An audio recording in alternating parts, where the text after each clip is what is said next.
Assalamualaikum warahmatullahi wabarakatuh. Waalaikumsalam warahmatullahi wabarakatuh. Okay, alhamdulillah. Yung boses ko ba, Ustad Jumar, malinaw? Malinaw, Sheikh, malinaw, malinaw. Okay mga kapatid, kagaya sa sinabi ko noong nakaraan, kahit isa lang ang pumasok sa ating pag-aaral, simulan natin. Okay,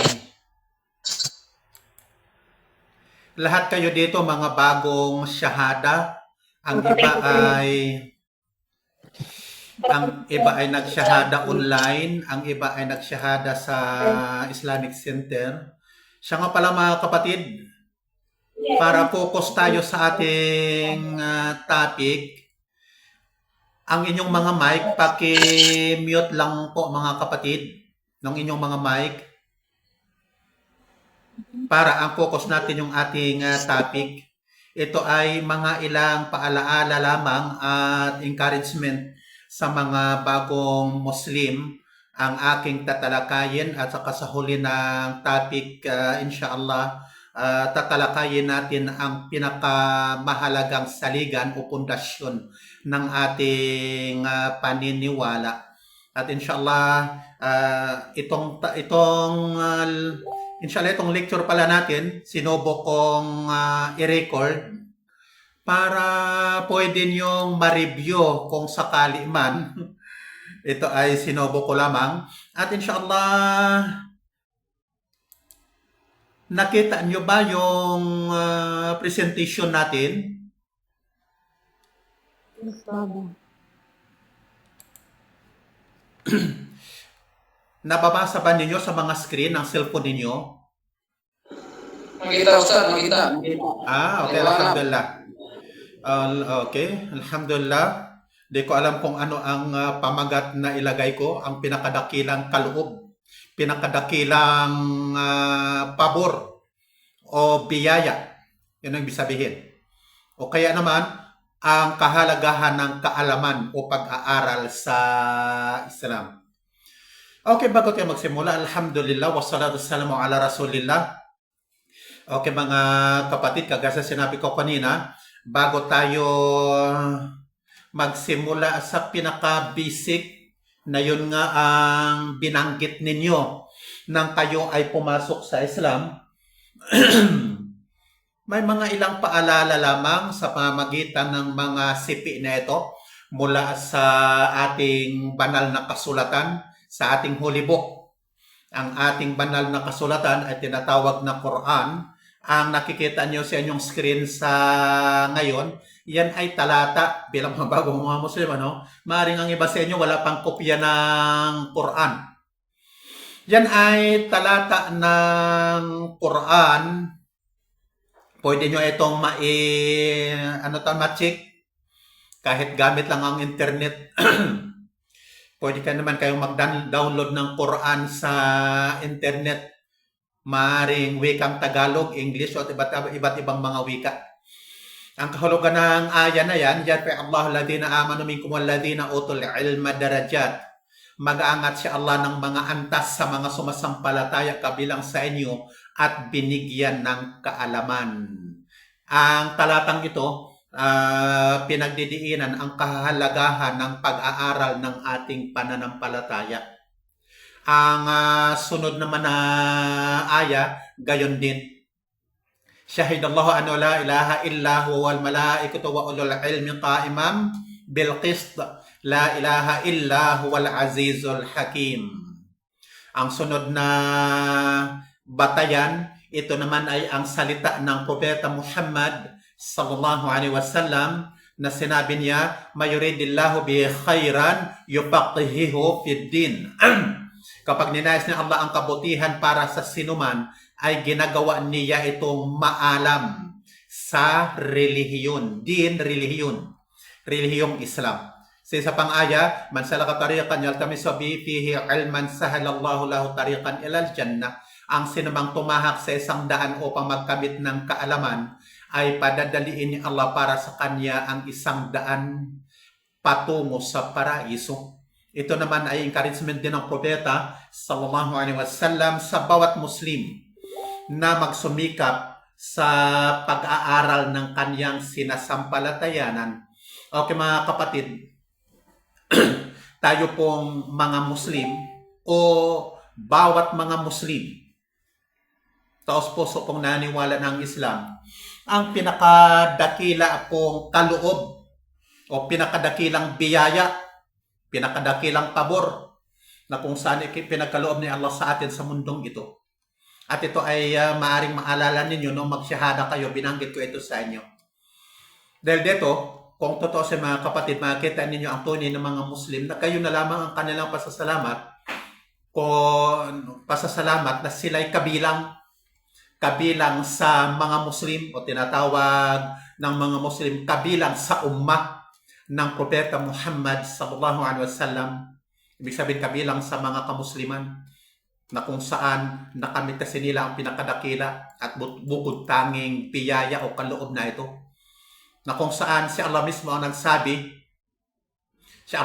nagsabi dito sa aya na inyong nakikita, Al-yawma akmaltu lakum dinakum wa atmamtu alaykum ni'mati wa raditu lakum al-islam dina. Sa araw na ito, bumuo ako para sa inyo ng relihiyon ninyo, lumubos ako para sa inyo ng biyaya ko at nalugod ako para sa inyo sa Islam bilang relihiyon. Diyan sa talatang iyan na inyong nakikita sa inyong screen, yan ang huling talata ng Quran na ibinaba sa Propeta Muhammad sallallahu alaihi wasallam. Siya nga po pala, bilang mga bagong Muslim, sa mga Muslim alam nila na ang Quran unti-unti itong ipinahayag sa Propeta Muhammad sallallahu alaihi wasallam sa loob ng 23 na taon, unti-unti. At ang talatang iyan na nakikita niyo sa inyong mga screen, iyan ang huling talata ng Quran na ibinaba sa Propeta sallallahu alaihi wasallam, na kung saan diyan sinabi ni Allah na ang pinakadakila sa mga kaloob o biyaya o makabutihan ng kanyang ginawa ay ang ginawa para sa mga nilikha niya ay ang relihiyong Islam. Alam natin mga kapatid, di ka sa tao na kapag ginawa ng kaniyang kapwa, kapag ginawan tayo ng anumang pabor o kagandahang loob, maghahangad din ito, maghangad din tayo ng ganti sa gumawa ng pabor sa atin o kahit sa pamagitan labang ng salita. At ang salita na ito, alam natin, salitang salamat o kaya maraming salamat. Dahil kung hindi, alam natin na isang kahiyan ang mabansagang sa lingwaheng Espanyol, ingrato. Sa atin yata, ewan ko, o siguro ang salin, walang utang na loob. Ganyan din man dahil sa ibinilang tayo mga kapatid ni Allah na pabilang tayo na nagkamit ng dakila niyang pabor, na ibinilang tayo sa mga kamusliman kasi tayo yumakap ng Islam. Narapat din sa atin na gumanti sa dakilang pabor na ito kay Allah upang hindi tayo mabansagan na sinabi ko kanina sa wikang Espanyol, ingrato, walang utang na loob. At ito ang pinakamalalang kawalan ng utang na loob na kalimutan daw natin ang pabor ni Allah sa atin. Tiyak siguro na mayroong magtanong sa inyo, lalong-lalo sa mga kapatirang mga Muslim, paano ba makaganti kay Allah sa kanyang pabor? Ang simple po na sagot sa tanong na ito, dahil po sa ibinilang kakapatid, biniling ka ni Allah sa kamusliman o tagasunod ng Propeta Muhammad sallallahu alaihi wasallam, ang tangi pong paraan upang maipakita mo ang iyong pagganti sa dakilang pabor na ito at pasasalamat na ikay maging lubusan kapatid at tapat na tagasunod ng propeta. Dahil sa ikay ibinilang sa ummah o kalipunan ng mga kamusliman, narapat lamang na ikay maging tunay at totoong Muslim.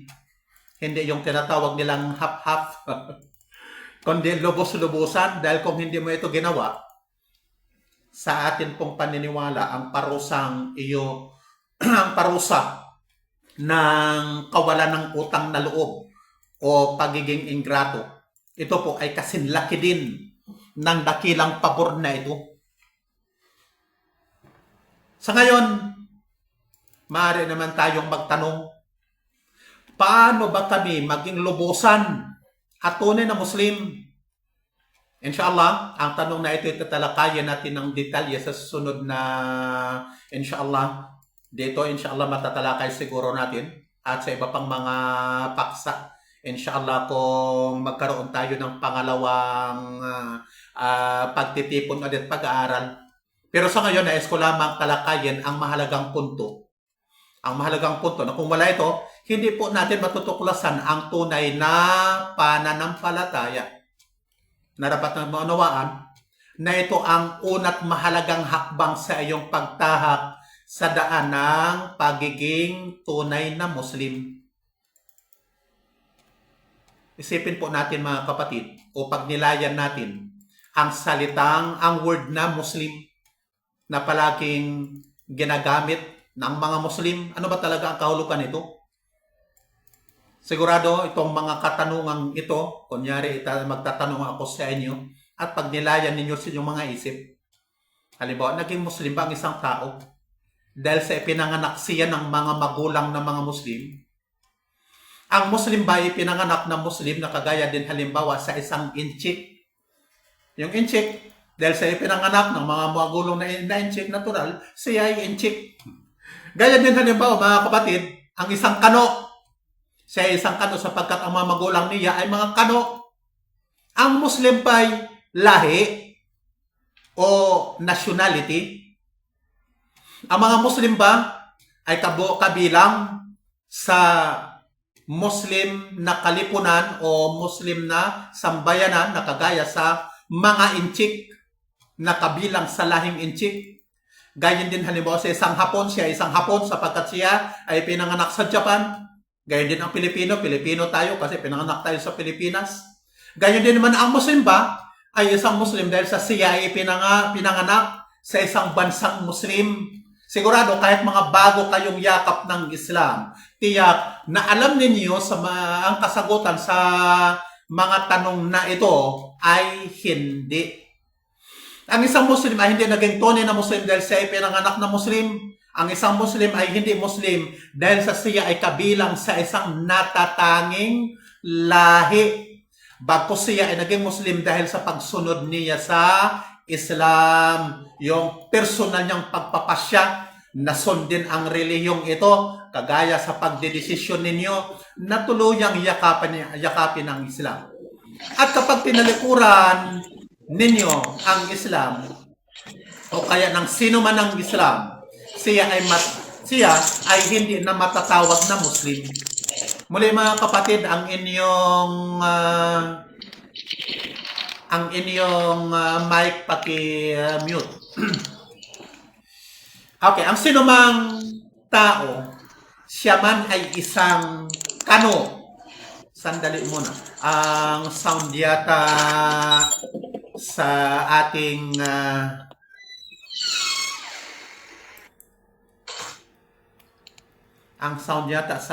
ano tawag dito sa ating Facebook. I-off ko muna yung Facebook.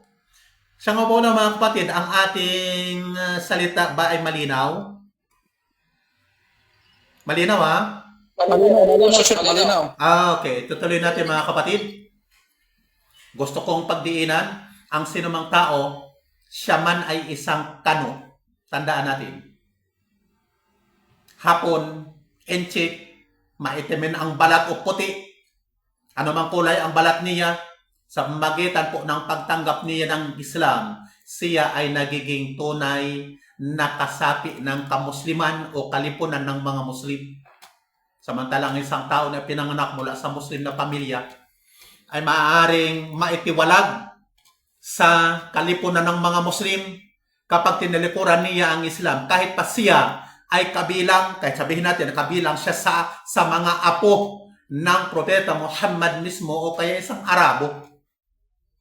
Ito ang tiyak po mga kapatid na kasagutan sa mga tanong na ito na kung saan nasa inyong mga isipan. Ang kasultang ito ay katunayan, mga kapatid, na ang tinatamasa ng mga Muslim na dakilang biyaya ni Allah bilang isang Muslim ay hindi isang bagay na otomatikong pinamamana sa mga magulang na manatiling ukol sa iyo ano man ang iyong kaasaran at kaugalian, bagkus ito'y kaloob na patuloy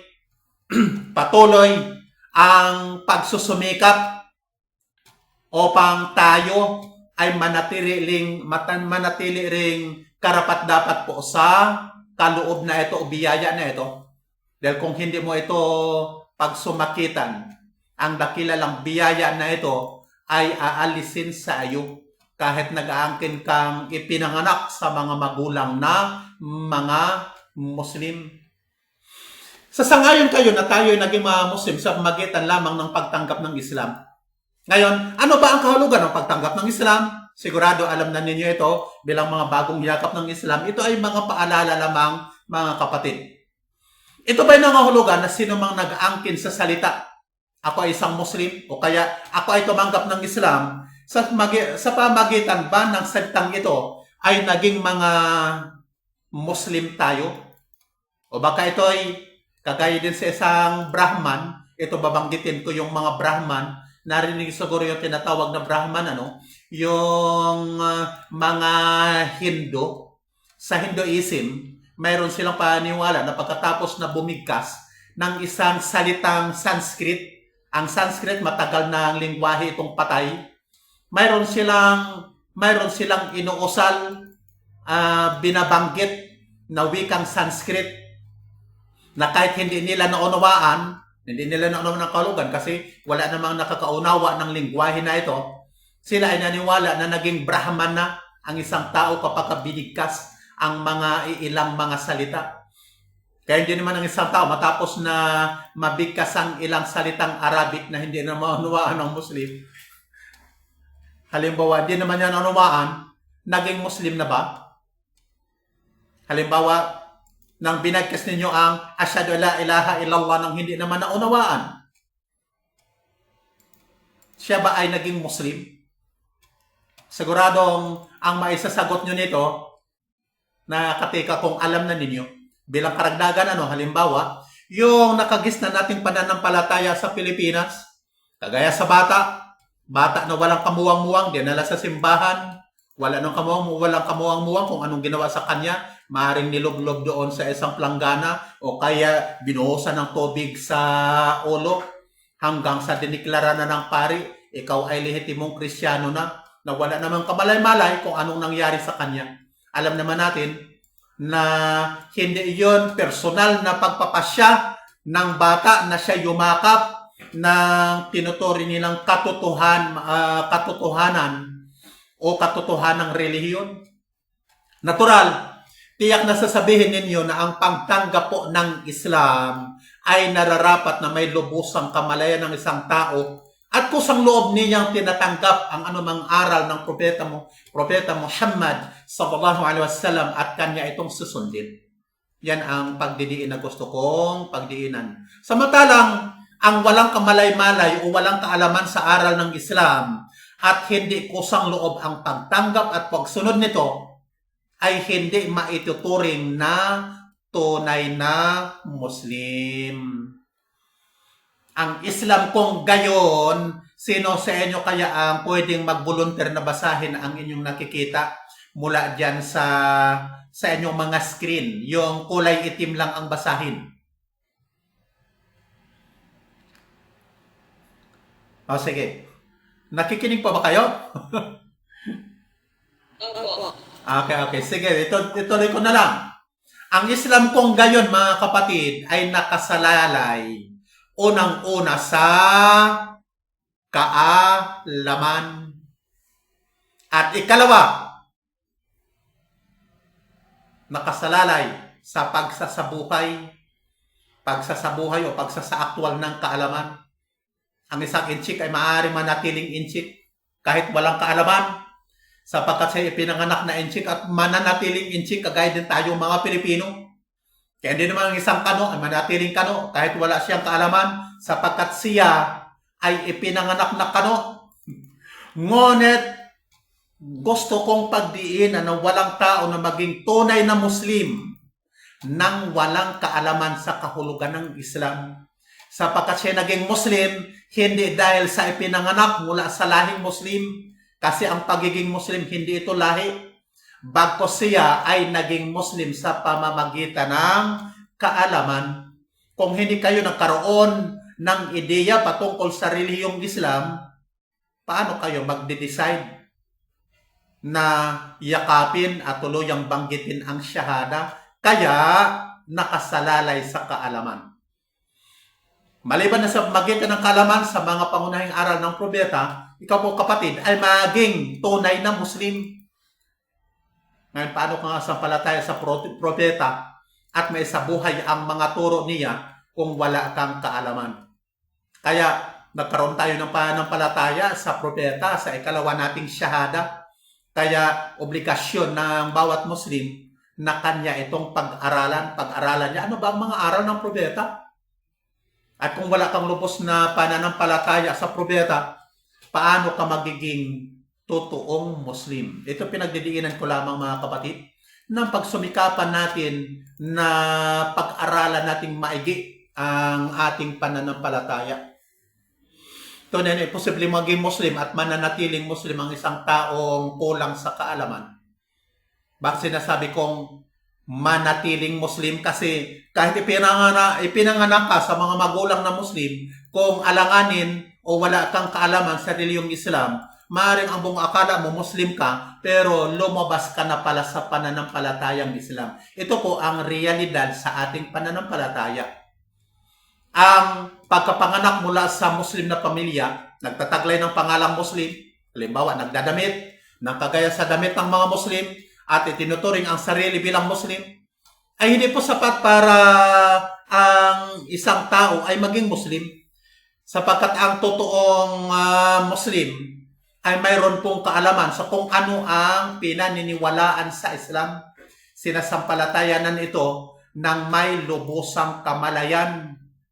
Hindi kagaya sa bata ng walang kamalay-malay o kaya sa isang Brahman na binibigkas ang ilang Sanskrit ng walang kamalay-malay, hindi naman naunawaan. Ang tunay po na kaibahan sa pagitan ng kafir. Ito, panibagong vocabulary sa ating relihiyon. Memoryahin ninyo mga kapatid ang salitang kafir. Sa tagal nyo dito sa kingdom, maaaring narinig nyo siguro ang word na kafir. Kafir, ibig lang sabihin, tumangging sumampalataya o hindi Muslim. Gusto ko pagdiinan ang kaibahan sa pagitan ng kafir at Muslim, hindi po sa pangalan. Ang isa ay tinatawag na Pedro halimbawa o kaya Smith, at ang isa naman ay tinatawag na Abdullah. Walang kafir o Muslim dahil lamang po sa pangalan. Tandaan natin yan. Gayon din, hindi ang totoong kaibahan dahil sa kasuotan. Ang isa halimbawa ay nagsusuot ng kurbata, nagsusuot ng barong Tagalog, at ang isa naman ay nagsusuot ng turban, nagsusuot ng Indian o Pakistani na damit. Kaya siya ay Muslim kasi nakaturban at nakapakistani dress. Bagkus ang tunay na kaibahan ay batay po sa number 1 kaalaman. Ang kafir, tandaan nyo ang word na kafir mga kapatid. Kafir, ibig sabihin hindi Muslim. Ang kafir po ay hindi nakakaalam ng relasyon ng Diyos sa kanya at relasyon niya sa Diyos. Yan ang realidad sa ating pananampalataya bilang mga Muslim. Hindi niya alam ang kalooban ng Diyos. Hindi niya alam ang tamang daan na sundin sa kanyang buhay.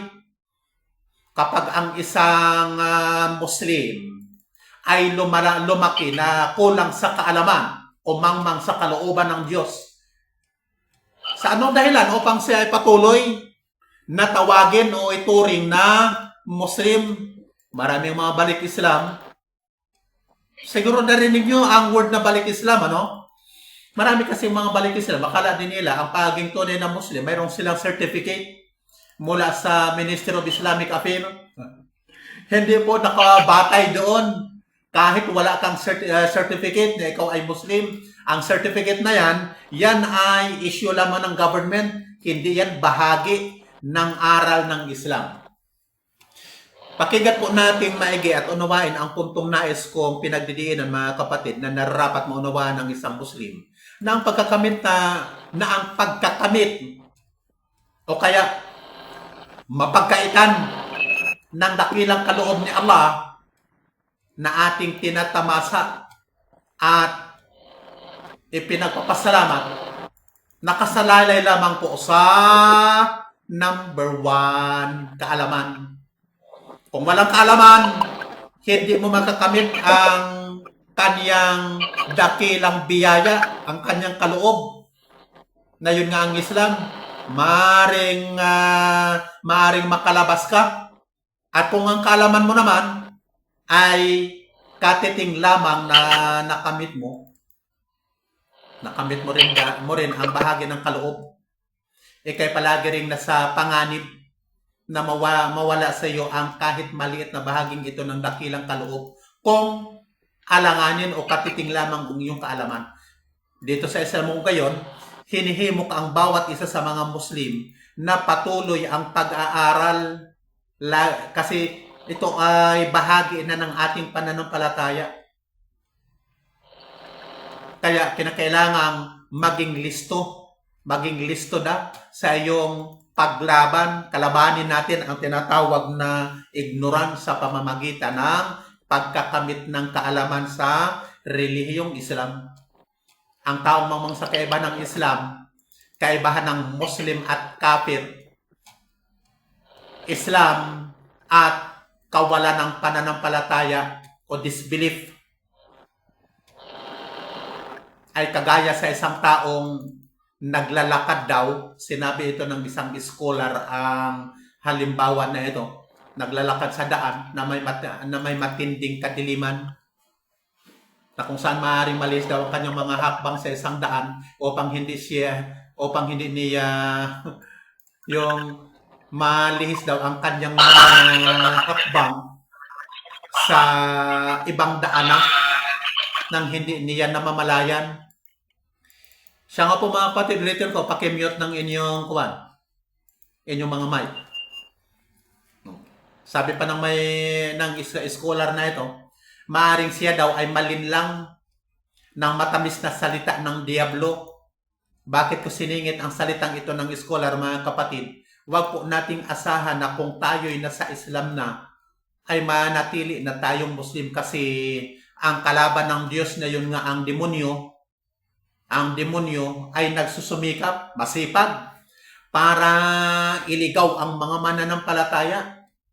Kaya ang kulang daw sa kaalaman ay maaaring malinlang ng matamis na salita ng demonyo. Sabihin niya, kapatid, naligaw ka ng daan sa kadiliman. Sabihin niya, halika, ituro ko sa iyo ang tamang daan patungo sa iyong karuroonan. Natural ang taong ito na walang ilaw ng kaalaman, ang kawawang tumatahak sa daan ng walang dalang ilaw upang makita ang tamang daan sa pamagitan ng sarili niyang mata, kakapit sa kamay ng Diablo na magliligaw sa kanya. Alam na natin, alangan namang igabay siya, ay kasi yun ay tagapagligaw na demonyo. Maranasan niya ang ganitong mga panganib. Maranasan ng bawat Muslim na kulang sa kaalaman ang ganitong mga panganib, sapagkat siya mismo sa sarili niya ay walang dalang ilaw upang makita ang mga pananda, yung mga ano bang tawag dito, yung pananda ng daan. Kung mayroon lamang siyang dalang ilaw, alam natin, tiyak na hindi siya maliligaw ni maililigaw ng sinumang kalaban. Ang halimbawa pong ito mga kapatid na nagpakita sa atin na ang pinakadakilang panganib na sinusuong ng bawat isa sa mga Muslim ay nasa kamangmangan o kawalan ng sapat na kaalaman sa pananampalataya natin sa ating relihiyon. Kamangmangan natin sa anumang itinuturo ng ating banal na aklat na yun nga ang Quran at gabay na binigay sa atin ng Propeta Muhammad. Pero kung ikay binigyan ng ilaw ng kaalaman, makikita mo ng malinaw ang daan ng Islam sa bawat hakbang daw ng ating buhay.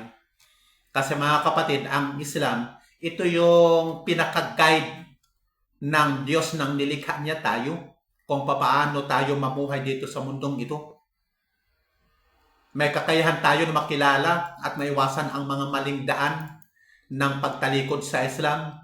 Yung shirk, ang tinutukoy na shirk, ito yung pagsamba sa iba pa maliban sa tunay na Diyos. O pag-uukol ng iba't ibang mga uri ng mga pagsamba na kung saan sa kultura ng lahat ng tao, kaugalian, may mga kaugalian tayong bahagi pala ng mga tinatawag na pagsamba sa relihiyong Islam na maaaring inuukol natin ito sa iba pa maliban sa tunay na Diyos. Natural, ang taong ito na mayroong kaalaman kapag makatagpo siya ng huwad na tagagabay na yun nga ang Diablo sa pamagitan lamang ng pakipagpalitan sa kanya ng ilang mga salita, pakipag-usap sa mga tagapagligaw na ito, sigurado dahil sa mayroong kaalaman ng isang Muslim, alam niya at tiyak na nakatitiyak siya na hindi ito tagagabay na dapat sundin. Gusto kong pagdiinan mga kapatid na sa kaalamang ito na aking sinasabi na kasalalay ang pagiging Muslim at pananatiling totoo nating Muslim. Siyempre, sa mga Muslim, kasama ang kanilang mga anak. Hindi ito karaniwang bagay na ipagsawalang bahala kung tutuusin ng bawat Muslim. Ang nakalulungkot na realidad. Ito'y binabanggit ko sa inyo kahit kayo mga bagong mga Muslim. Napakaraming mga Muslim sa buong mundo, lalong-lalo sa ating bansa, na walang alam at walang pakialam sa kanyang relihiyon.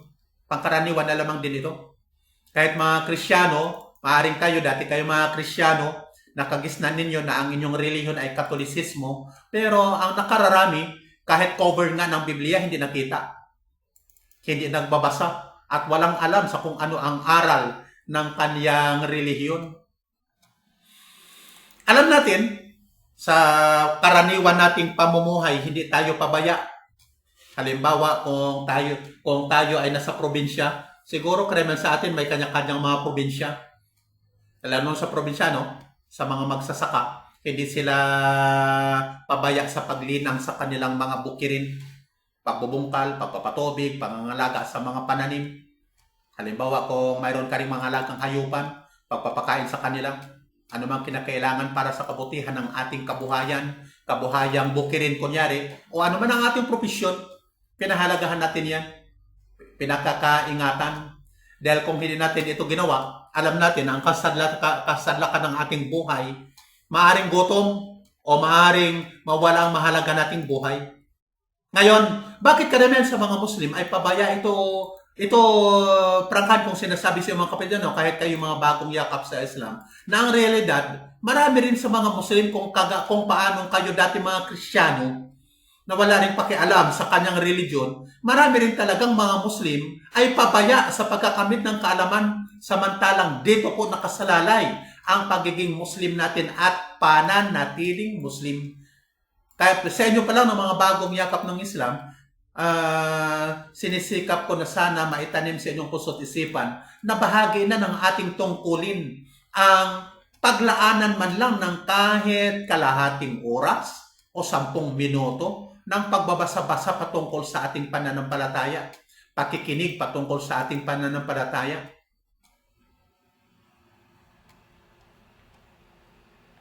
At alam natin na ang pagpabaya na ito, dahilan ng panganib ng pagkawala ng higit na mahalagang kaloob, mahalagang biyaya na atin ang binanggit sa simula, ang kaloob ng tinatawag na pananampalataya. Natagpuan natin ang guidance ng Islam. Hindi ba? Alam natin na ang pananampalataya ay higit na mahalaga kaysa sa buhay. Alam natin, siguro kung maaaring narinig niyo sa mga sermon ng mga pare at mga pastor, kinukot nila yan sa Bible.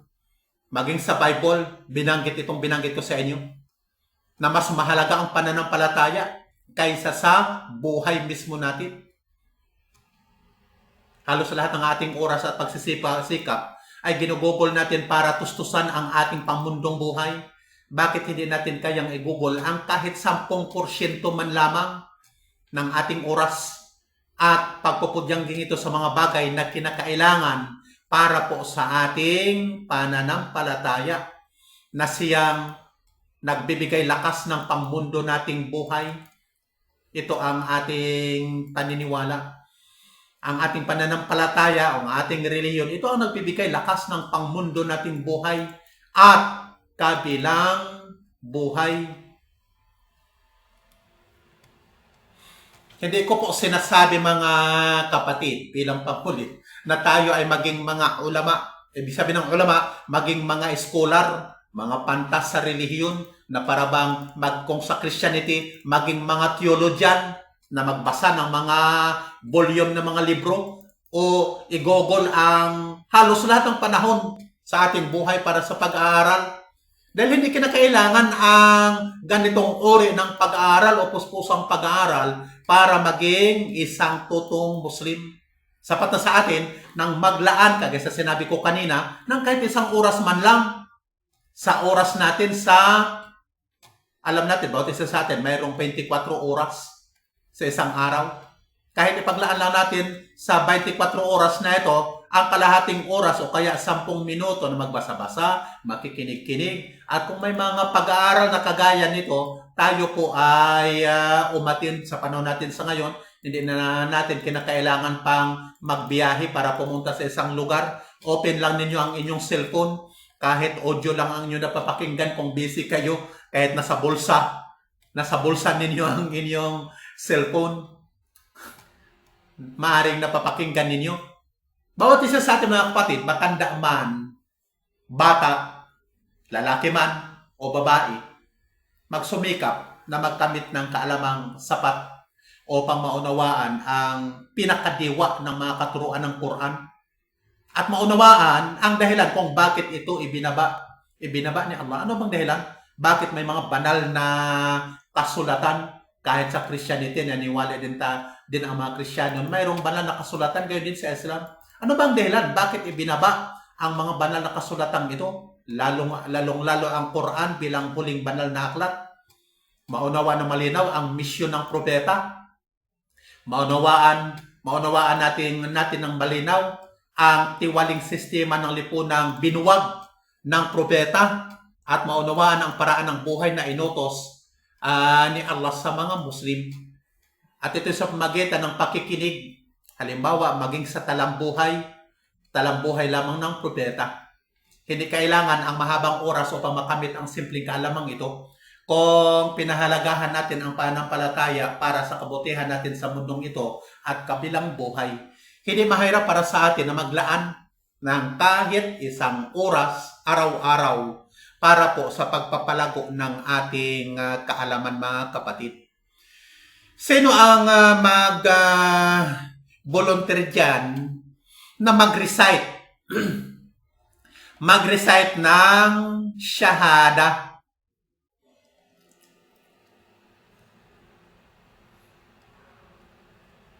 Si Alma, nandyan ba? Di ko kasi tinitingnan ang screen. Nakatingin ako dito sa ating PowerPoint.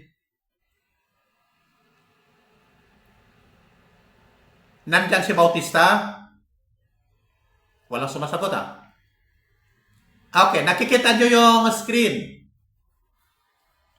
Inshallah, sinabi ko sa inyo nang kayo yumakap ng Islam, sikapin ninyong memoryahin ang shahada. Asyhadu la ilaha illallah wa asyhadu anna Muhammadan abduhu wa rasuluh. At ang salin nandyan, ako ay sumasaksi na walang Diyos maliban kay Allah at ako ay sumasaksi na si Muhammad ay alipin at sugo ni Allah. At ang shahada na yan, binubuo yan ng dalawa kaya tinatawag siyang shahadatain.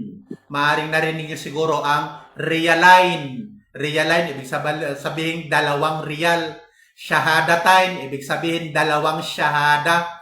Ang unang shahada, asyhadu la ilaha illallah.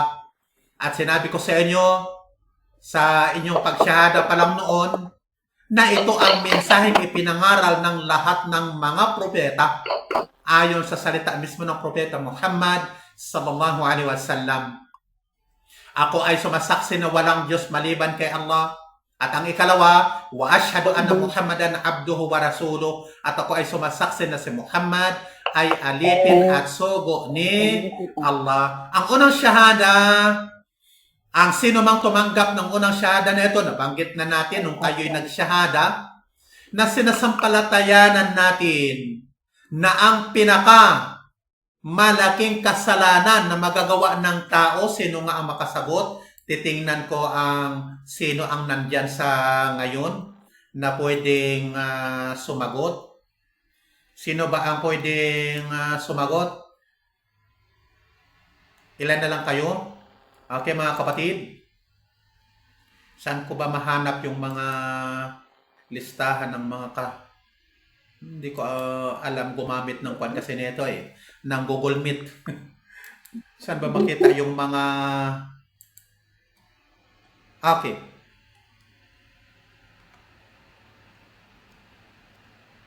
Okay mga kapatid, sino ang makapag-volunteer?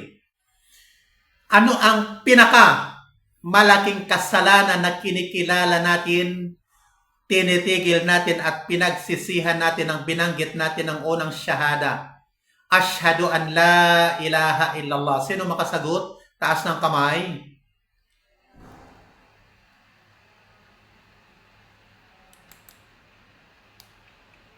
Assalamualaikum Ustaz. Walang galang po, magpapaalam na po ako kasi uwian na po. Okay lang.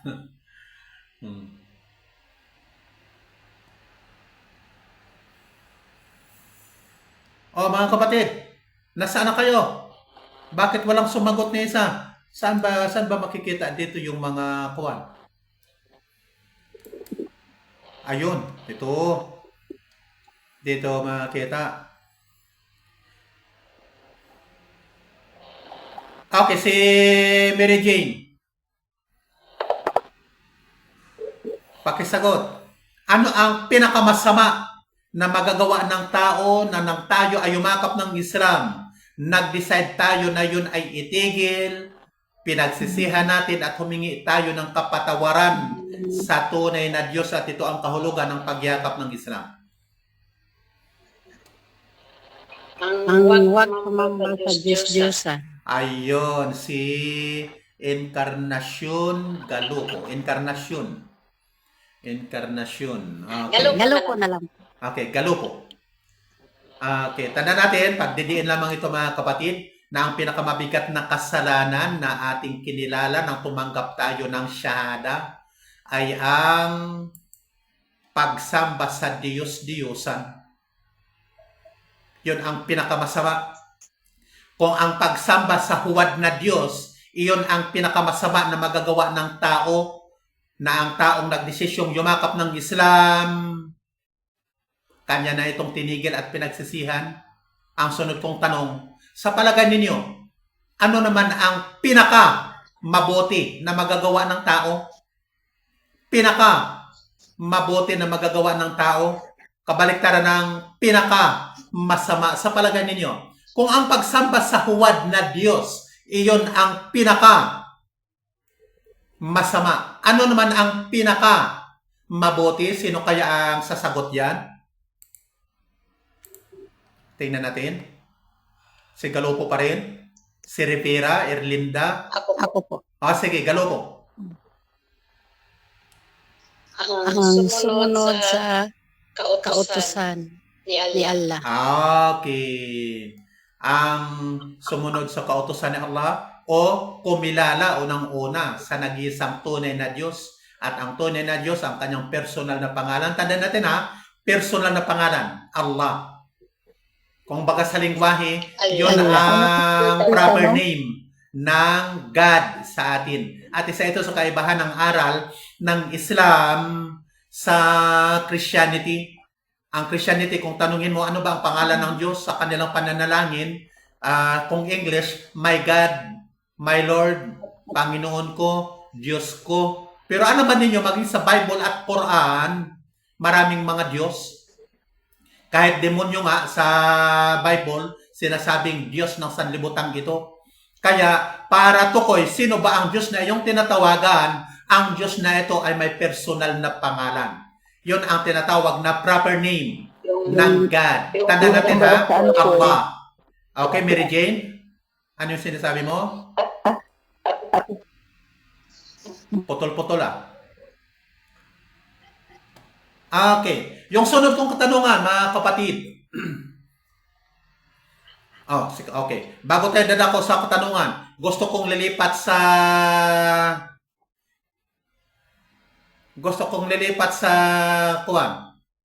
isang ito'y nabanggit ko sa inyo, bawat isa sa inyo na kayo'y magsyahada.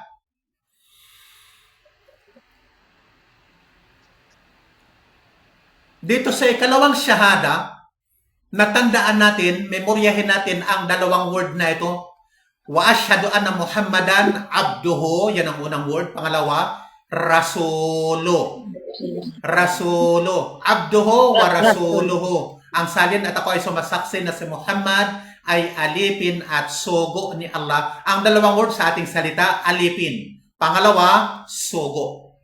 Alipin at sugo. Nang ikalawang syahada na ito ay mayroong dalawang haligi. Ang unang haligi ay alipin na kung saan ang paliwanag ng propeta mismo sallallahu alaihi wasallam, ang mga Muslim hindi mahuhulog sa pinakamalaking kasalanan na sinagot na kanina ni Galopo dahil nga sa mayroong dalawang haligi ang ikalawang syahada.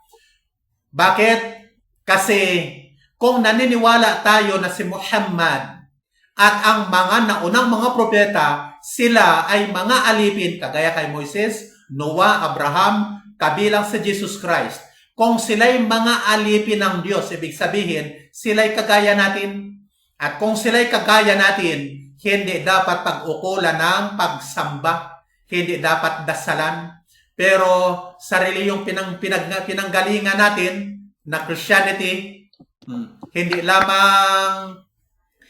lamang si Jesus Christ ang dinadasalan, pati yung kanyang ina, si Birheng Maria, dinadasalan din, pati ang mga propeta, pati ang mga santo at mga santa, pati ang mga anghel, sila ay ginawang mga tagapamagitan sa Diyos sa kanilang pagdarasal. Pero sa atin, ang mga anghel, ang mga propeta, ang mga banal na mga tao, yung mga righteous na tao, tinatawag sila sa wikang Espanyol na santo at santa, sila ay kagaya lamang natin ng mga alipin.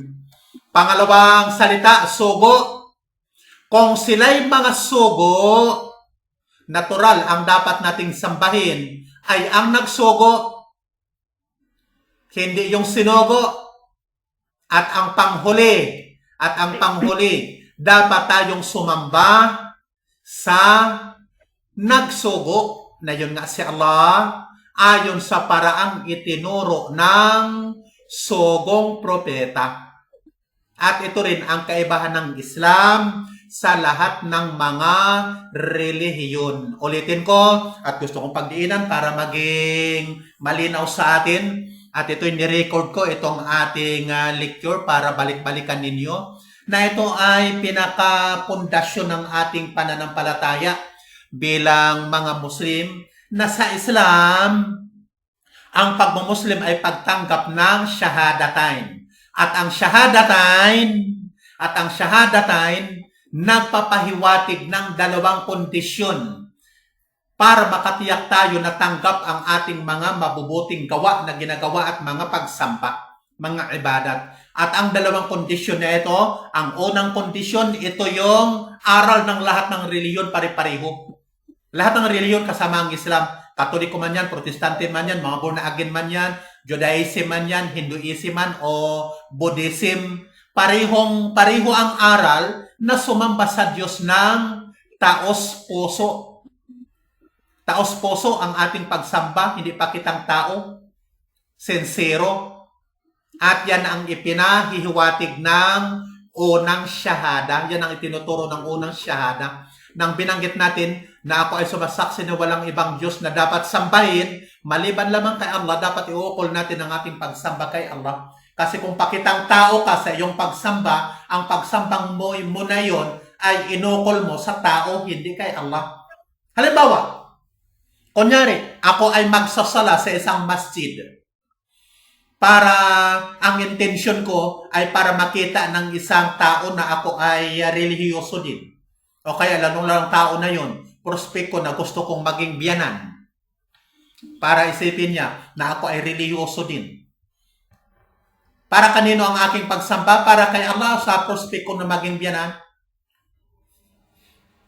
Kaya ang pagsamba o ang sala na ginawa ko doon, hindi yun para kay Allah. Yan ay napakasimpleng katuruan ng lahat ng relihiyon na dapat sincero tayong sumamba para lamang kay Allah, hindi para sa kapurihan ng tao. Ang kaibahan ng Islam, ang Islam mayroong pangalawa. At ang pangalawa na ito, tingnan nyo, ayon sa itinuro ng propeta. Okay? Tandaan natin mga kapatid, ayon sa itinuro ng propeta. At binanggit ko sa inyo noong kayo yumakap ng Islam, ang pinakamahalagang paraan ng pagsamba sa Islam ay ang 5 times na sala. Kinakailangan ninyong unti-unting pag-aralan. Kahit hindi pa kayo marunong magsala, isagawa lang ninyo ang pagsasala kasama ng mga kapatiran. Kasama ng mga sister. Isagawa nyo ang pagsasala. Kasama ng madam ninyo. Kahit gumaya lang sa kung ano ang kanilang ginagawa. Kung sila tumayo, tayo ka rin katabi nila. Kung siya yumukod ka rin. Kung sila patira pa ka lang din. Ang importante, bago ang pagsasagawa ng sala, ang inyong intensyon. Na ang inyong intensyon, tayo ay sumasamba kay Allah sa pamamagitan ng aksyon, sa pamamagitan ng tayo, yukod, patira pa. Pero, unti-unti ninyong pag-aralan ang kompletong paraan ng pagsasala. Okay mga kapatid? Inshallah, itong sunod na tatalakayin ko, sa ngayon hindi ko na siguro matatalakay, medyo humaba ng ating oras. Yung dalawang haligi naman ng unang syahada. Yung dalawang haligi ng ikalawang syahada, nabanggit ko na kanina, ang dalawang haligi ng ikalawang syahada dito sa slide na ito. Una, alipin at ikalawa ay sugo. Na sumasampalataya tayo na lahat ng mga propeta, ang huli sa mga propeta ay si Muhammad. Mayroong dalawang haligi ang pananampalataya natin sa kanila o sa lahat ng mga propeta. Una, sinasampalataya natin na sila mga alipin. Pangalawa, sila yung mga sugo. At dito naman sa ikalawang syahada, mayroon itong dalawang haligi. Ang unang haligi, la ilaha. Pangalawang haligi, illallah. Inshallah, sa susunod siguro na Tuesday, kung okay lang sa inyo, tuwing Tuesday, tuloy natin ang ating pag-aaral. Maaring ituloy natin ang paksang ito mga kapatid. Inshallah. Sa palagay ninyo, sino sa inyo ang pwedeng makasagot? Mayroon akong naisip na katanungan. Bilang mga bagong yakap ng Islam, bilang mga bagong yakap ng Islam, sinagot kanina ni Sister Galupo na ang pinakamalaking kasalanan o pinakamasama, pag sinabing hindi kayang pantayan yun ng kahit anumang kasamaan na magagawa natin sa ating kapwa-tao. Pagpatay man yan o anumang uri ng mga karumal-dumal na krimen, hindi kayang makapantay. Na ang pinakamalaking kasalanan o pinakamasama na magagawa ng tao ay ang pagsamba sa hindi tunay na Diyos o Diyos-Diyosan. Sa palagay ninyo, kung naunawaan ninyo ang puntong ito mga kapatid, sino kaya sa inyo ang makasagot? Bakit walang kaligtasan kung ang tao ay manatiling Kristiyano o anuman ang kanyang relihiyon at hindi siya tuluyang yumakap ng Islam? Aral yan ng Islam. Walang kaligtasan. Maliban kay Allah. Okay, anong sagot? Sino yung sumagot na yon? Si Barisil? Ako po. Okay, si Galopo? O sige, Galopo. Bakit walang kaligtasan kung hindi Muslim ang tao? Dahil si Kung Allah kasi yun ang pinagkaloob ni Allah at hindi yun ang pamamaraan ng pagsamba kay Allah. Isa lang ang dapat sambahin kundi hindi isang Allah. Okay, Masya Allah. Kasagutan ni Marisil. Walang kaligtasan kahit gaano pa sila kabuti na tao. Wala silang bisyo, hindi naninigarilyo, hindi nagsusugal, hindi uminom ng alak, walang bisyo at mga kriming ginagawa, gumagawa pa ng kabutihan sa kapwa, pero akala nila sila ay mga matutuwid na tao. Pero sa aral pala ng mga propeta, ayon dito sa unang syahada na ating napag-aralan, sila ay gumagawa ng pinakamalaking kasalanan. Dahil sa napakalaki ang kasalanan kanilang ginagawa na hindi nila pinagsisihan, walang pag-asa sa tinatawag na paraiso. Walang pag-asa. Ibig sabihin, ang pananatiling Kristiyano ng mga mahal natin sa buhay, ang pananatili nila sa kanilang relihiyon, ibig sabihin, iginigiit lamang nila, nag-i-insist lamang sila sa pananatili sa pinakamalaking kasalanan. Hanggang dito lang mga kapatid ang aking ibinahagi sa inyo at ang paksa natin ito ay sinubo kong i-record at inshallah pwede nyo itong matutunghayan i-post ko sa